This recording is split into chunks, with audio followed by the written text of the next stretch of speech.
Donc bienvenue dans ce dernier tutoriel sur Padlet. Donc c'est un tutoriel d'approfondissement pour aller plus loin avec des outils un peu plus avancés qui vont vous permettre de faire des activités un petit peu plus poussées.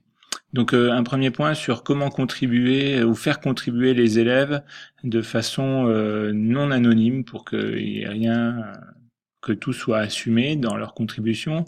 Un deuxième élément pour mettre en place un système de co-évaluation des contributions, donc demander aux élèves d'évaluer le travail ou le rendu des travaux des autres groupes ou des autres élèves. Et enfin, comment insérer un Padlet dans un Padlet.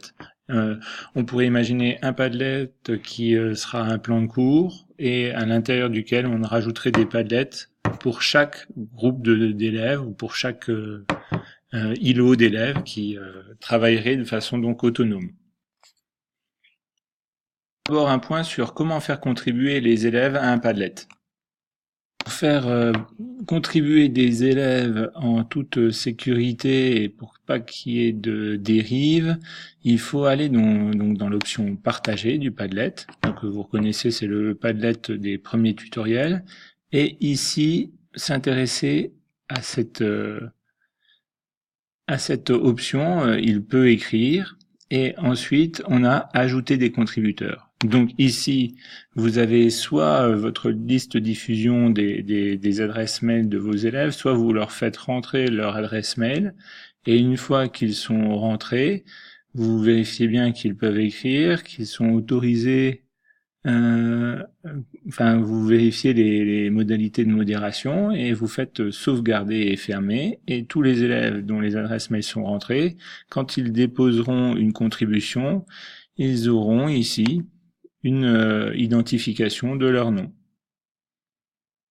Application intéressante, c'est de pouvoir mettre une co-évaluation des contributions en place, une évaluation du prof, mais aussi des élèves, par le biais soit de pouces, soit d'étoiles, soit d'une note, d'une valeur numérique. À l'intérieur d'un Padlet, il faut aller sur la roue crantée, l'engrenage, cliquer dessus, ensuite faire défiler le menu déroulant.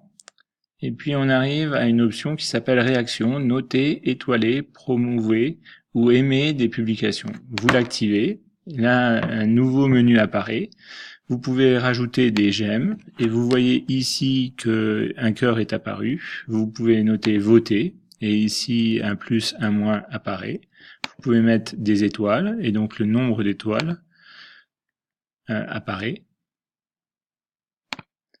Et enfin, vous pouvez attribuer une note sur 100 ou vous pouvez modifier la note ici pour la ramener sur 20 ou sur 10.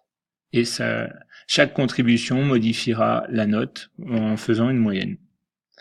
Voilà, à la fin, il ne faut pas oublier de sauvegarder et de fermer. Une dernière option, c'est insérer un Padlet dans un Padlet. Donc comme je le disais, dans un Padlet où on présente un plan de travail, proposer des espaces personnalisés où les élèves auront un droit d'accès limité et seuls les membres du groupe pourront travailler. Donc pour ce faire, il faut avoir créé deux Padlets. Le Padlet dans lequel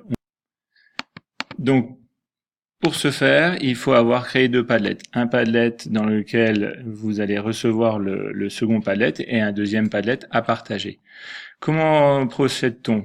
On clique pour créer une nouvelle publication, on met un titre, Padlet intégré, et ensuite on va sur le menu déroulant, on choisit ici la dernière option de Padlet, ça vous ouvre un menu où vous avez accès à tous vos Padlets, vous choisissez le Padlet que vous souhaitez intégrer, vous cliquez dessus, et voilà, le Padlet dans le Padlet.